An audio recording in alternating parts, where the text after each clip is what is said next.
जय संविधान, जय भीम, महात्मा गांधी की जय, गोडसे मुर्दाबाद। देखिए, आज मुझे बड़ा आश्चर्य हो रहा है और आश्चर्य इस बात से हो रहा है कि मैं सोचता था कि न्यायालय का काम न्याय देना होता है, वकीलों का काम कोर्ट में जिरह करना होता है। लेकिन जैसे कल से आज तक जिस प्रकार के वक्तव्य मैं सुन रहा हूं, जिस प्रकार के स्टेटमेंट्स मुझे वकील महोदयान के मिल रहे हैं, उससे मुझे लग रहा है कि वकील लोग अब कोर्ट में मुकदमे लड़ने के बजाय शेयर मार्केट में तेजड़िए और मंदड़िए बन के काम कर रहे हैं। देखिए, जो शेयर मार्केट में तेजड़िए मंदड़िए काम कैसे करते हैं भाई। कुछ लोग चाहते हैं, हर समय कुछ लोग चाहते हैं कि दाम बढ़े और कुछ लोग चाहते हैं कि दाम घटे। नॉर्मली वो लोग चाहते हैं कि दाम बढ़े जो कि आज खरीदते हैं और चाहते हैं कि 5 दिन बाद, 10 दिन के बाद उस चीज के दाम बढ़ जाए, चाहे वो कोई भी हो, चाहे वो शेयर हो, चाहे वो अदरक हो, चाहे वो आलू हो, चाहे प्याज हो, चाहे सोना हो या चांदी हो, कोई भी चीज हो। जो तेजड़िए हैं वो चाहते हैं कि मार्केट ऊपर की तरफ जाए, जिससे उनकी खरीदी हुई चीजें अधिक दाम पर बिक सकें। ये तो तेजड़िए होते हैं। अच्छा, मदड़िए कौन होते हैं? मदड़िए होते हैं जो चाहते हैं कि मार्केट गिरे, क्योंकि उनके पास माल नहीं होता है, क्योंकि उन्होंने कुछ खरीदा हुआ नहीं होता है, इसलिए चाहते हैं कि हर चीज के दाम गिरें। इसलिए वो वेट करता है कि मार्केट गिरे किसी तरह से तो मैं खरीद पाऊं और फायदा कमाऊं। तो मार्केट में, हर चीज के मार्केट में तेजड़िए होते हैं और मदड़िए होते हैं। इनको अंग्रेजी में, स्टॉक मार्केट की भाषा में बुल्स और बियर्स कहते हैं। भाई आप प्रकृति देखें, अगर बुल्स की प्रकृति देखें और बियर्स की प्रकृति देखें, तो बुल जो है भाई, एक जो सांड है वो करता क्या है? अगर उसकी प्रकृति को देखें तो वो करता क्या है? कोई उसके सामने आता है जिससे वो क्रोधित होता है तो उसको उछाल देता है। तो बुल जो है चीजों को उछाल देते हैं। बियर्स कौन होते हैं? बियर्स वो होते हैं जो चीजों को जकड़ लेते हैं, उनको बढ़ने नहीं देते हैं, उनको समेट लेते हैं, उनको रोक लेते हैं। तो यही तेजड़ियों और मंदड़ियों का काम है। तो अभी तक, क्योंकि ये शेयर मार्केट का सब्जेक्ट मेरा प्रियतम विषय है, जो मैंने पहले भी आपको बताया है, तो मैं ये मानता था कि कुछ लोग शेयर मार्केट में ऐसे होते हैं जिनको बुल्स कहते हैं, कुछ लोग उनको बियर्स कहते हैं। जैसे राकेश झुनझुनवाला थे, उनको सब लोग कहते थे कि he was a eternal bull. वो हमेशा मार्केट में खरीद कर और बढ़ाकर बेचने में विश्वास करते थे। और कुछ लोग ऐसे हैं शेयर मार्केट के अंदर जो मदड़िए हैं, जिनको पसंद आता है कि मार्केट को पहले बेच दो और उसके बाद जब वो नीचे गिर जाए खरीद लो और पैसा कमा लो। जैसे हिडनबर्ग के केस में हुआ था। तो हिडनबर्ग के केस में कहा गया कि वो शॉर्ट सेलर है। शॉर्ट सेलर का मतलब मंदड़िया है। वो शेयर मार्केट में क्या करता है कि किसी एक ऐसी कंपनी को पकड़ता है जिसके बारे में उसको रिसर्च से ये सूचना मिलती है कि ये कंपनी में कुछ गड़बड़ है मामला। तो वो आर्टिकल निकालता है, वो उसको प्रचारित प्रसारित करता है और उसके बाद जब शेयर मार्केट 20% गिर जाता है तो पहले तो वो शेयर्स को बेच देता है। मान लीजिए 100 रुपए का शेयर है, उसने 100 रुपए का बेच दिया। उसके बाद खबर आ गई कि इस कंपनी में कोई गड़बड़ी है, तो 100 रुपए शेयर को उसने बेच दिया और उसके बाद उसने खबर प्रचारित प्रसारित कर दी, उसको आर्टिकल को छाप दिया, हर जगह बता दिया। तो मार्केट में जब ये खबर फैलती है तो जब मार्केट 50 रुपए में आ जाता है तो वो उसको खरीद कर अपनी पोजीशन को स्क्वायर कर देता है। भाई आपने कोई ना डिलीवरी ली ना डिलीवरी दी, आपने 100 रुपए में मौखिक रूप से बेचा था और 50 रुपए से मौखिक रूप में खरीद लिया, तो ना कोई रखना पड़ा ना कोई बेचना पड़ा, 50 रुपए का प्रॉफिट आपने कमा लिया और हजारों करोड़ों रुपए का फायदा। हिडनबर्ग इसी प्रकार से बताता था। इसी को शॉर्ट सेलर कहते हैं। तो मार्केट में दो प्रकार के लोग होते हैं। एक ऐसे होते हैं जो लॉन्ग होते हैं मार्केट में, वो चाहते हैं कि मार्केट ऊपर बढ़े।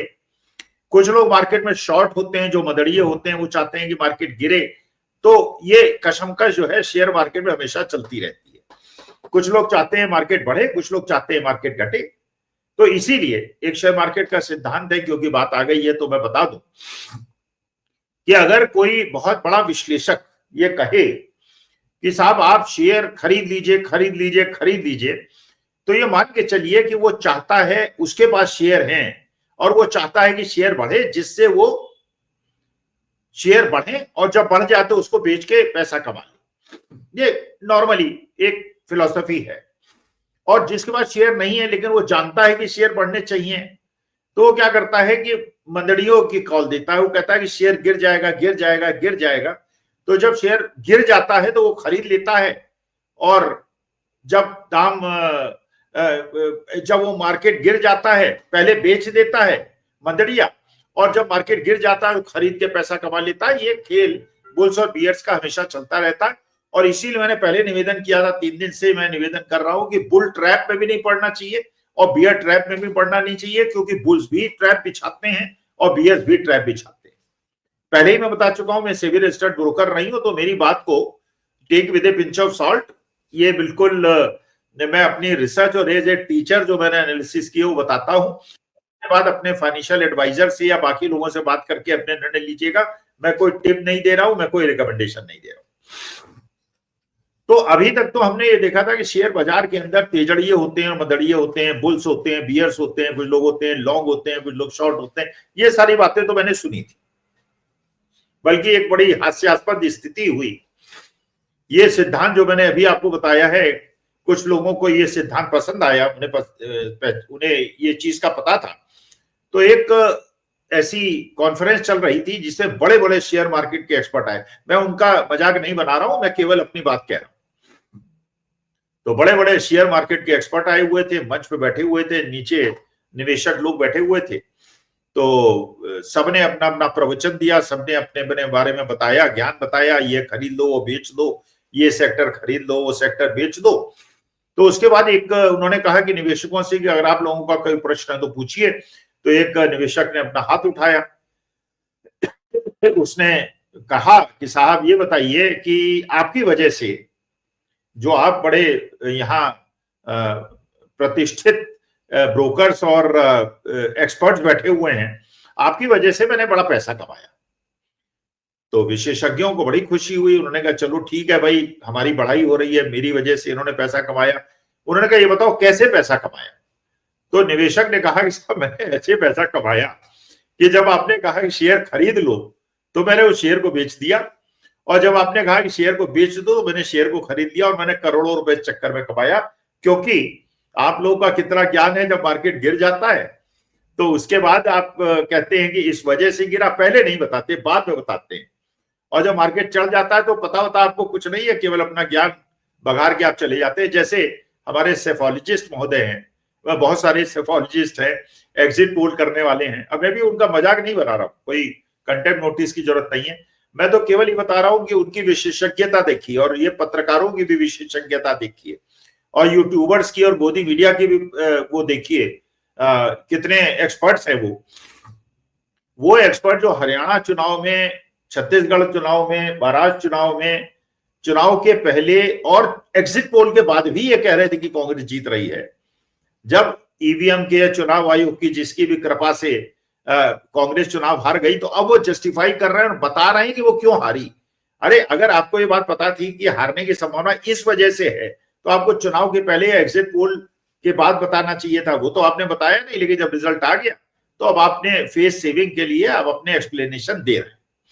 खैर, अब मुद्दा यह है कि ये जो वकील महोदयान हैं, जिनके प्रति मेरा बड़ा अगाध श्रद्धा है, क्योंकि कल अगर कोई मुकदमे में फंसे तो वकीलों ही के पास जाना पड़ेगा। तो मेरी कोई वीडियो में ऐसा नहीं डालना चाहता, कल वो कहेंगे स्वामी साहब आप तो हमारा मजाक उड़ा रहे थे। तो हम मजाक नहीं उड़ा रहे हैं, हम केवल ये कह रहे हैं कि कुछ वकीलों के मैंने स्टेटमेंट सुने और दोनों पक्ष से सुने। फिर मैंने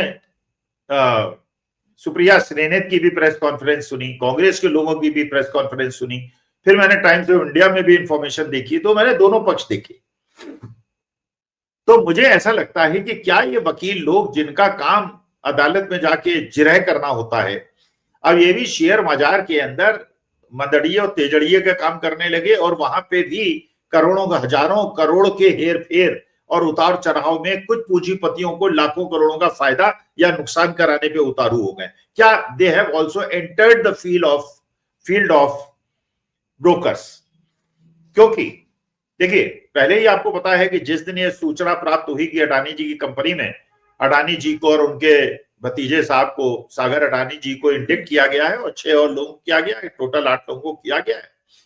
ये भी बताया गया कि साहब उसमें सागर अडानी जो भतीजे हैं उनके घर में रेड हुई थी आज से 2.5 साल पहले, उनके सारे डॉक्यूमेंट्स और एविडेंसेस को कलेक्ट किया गया था और उसके बाद एफबीआई ने और एससीसी ने कोर्ट में सारे एविडेंसेस को प्रोड्यूस किया और कोर्ट ने जो एविडेंस उनको मिले उसके आधार पे ये सम्मन इशू किया और इंडिक्टमेंट का वो शुरू हो गई। अब इंडाइटमेंट कहते हैं, मैं इंडिक्टमेंट कहता हूं, भैया मेरी अंग्रेजी कमजोर है थोड़ी, मैंने कल लोगों को सुना, बुद्धिमान लोगों को इंडाइटमेंट कहते हैं, इंडिक्टमेंट नहीं कहते हैं, तो मैंने जो इंडिक्टमेंट कहा उसके लिए माफी चाहता हूं, इंडाइटमेंट जो असली शब्द है।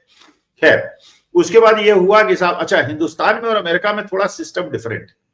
हमारे यहाँ अगर आप चाहें और जाके एफआईआर लिखाएं तो आप एफआईआर लिखा सकते हैं, एफआईआर लिखाने का कोई मतलब। लेकिन अमेरिका के अंदर सिस्टम ये है कि अगर आपको कोई कंप्लेंट मिलती है पुलिस को, एफबीआई को या एसईसी को, तो पहले वो इंक्वायरी करती है।